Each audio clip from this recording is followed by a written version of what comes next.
নমস্কাৰ সকলোকে। সেইদিনা আছিল ছেপ্টেম্বৰ মাহৰ 6 তাৰিখ আৰু আমি গৈ আছিলোঁ এঠাইলৈ বুলি। আমি ক'লৈ গৈ আছিলোঁ জানেনে? ওদালগুৰি জিলা লাউডুং আদৰ্শ জাতীয় বিদ্যালয়লৈ বুলি গৈ আছিলোঁ। সেই বিদ্যালয়খনত সেইদিনা নৱাগত আদৰণি সভা আছিলে আৰু সেই সভাখনত আমাৰ ছোৱালী লিজা আৰু জিন্তু প্ৰিয়ম নামৰ ল'ৰাজনক কেইটিমান গীত পৰিৱেশন কৰিবলৈ তেওঁলোকে আমন্ত্ৰণ কৰিছিলে আৰু আমি গৈ পাইছিলোঁ। আমি গৈ পোৱাৰ অকণমান সময়ৰ পিছতে নেজানো ক'ৰ পৰা বা আহিলে এজাক বতাহ বৰষুণ। ইমান সুন্দৰকৈ চলি থকা অনুষ্ঠানটি অকণমান সময়ৰ বাবে স্থগিত ৰাখিবলগীয়া হৈছিলে। তাৰ অকণমান সময়ৰ পিছত বতাহ বৰষুণ গুচি গ'ল আৰু ধুনীয়াকৈ অনুষ্ঠানটো আৰম্ভ কৰা হ'ল। অনুষ্ঠানটো চলি থাকিলে আৰু সেইদিনা সঁচাকৈ আমাৰ তাতে গৈ খুবেই ভাল লাগিছিলে।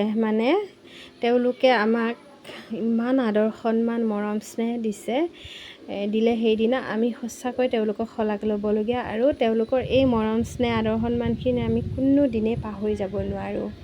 আচলতে তেওঁলোক আমাৰ কোনো আপোন মানুহ নহয় আৰু সেই ঠাইখিনিও আমাৰ কোনো আপোন নহয়, হ'লেও যে তেওঁলোকে আমাক ইমানখিনি মৰম স্নেহ আদৰ সন্মান দিছে, সঁচাকৈ বহুত সুখ পালোঁ। আৰু এই সুখৰ মুহূৰ্তটি, এই ভাল লগাৰ মুহূৰ্তটি আপোনালোকৰ মাজতো আগবঢ়াই দিওঁ বুলি ভাবিলোঁ, সেয়ে আপোনালোকৰ মাজলৈ আগবঢ়াই দিলোঁ। এয়া চাওকচোন, অনুষ্ঠানটিত তেওঁলোকে কিমান সুন্দৰকৈ সহায় সহযোগিতা আগবঢ়াইছে। আমি কোনো দিশতে তেওঁলোকৰ পৰা অসুবিধা পোৱা নাছিলোঁ। সঁচাকৈ খুবেই ভাল লাগিছিলে।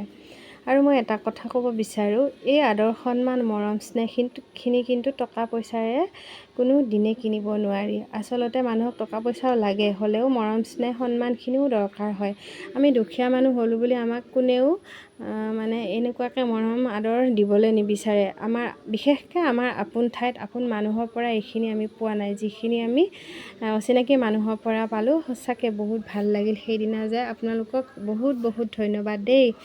আৰু এই সুখৰ মুহূৰ্তটি আপোনালোকৰ মাজলৈ আগবঢ়াই দিলোঁ। আপোনালোকে কেনেকুৱা পালে জনাবচোন। আৰু যিহেতু আমাৰ ছোৱালীয়ে একদম গানৰ মাজত জড়িত হৈ থাকিবলৈ খুবেই ভাল পায়, তাৰ কাৰণে বাৰু বহুতে বহু কথা ক'লেও সেইবোৰ কথা আওকাণ কৰি আগবাঢ়ি যাবলৈ চেষ্টা কৰিছোঁ। আপোনালোকে আশীৰ্বাদ কৰিব। আজিলৈ ভিডিঅ'টি ইমানেই।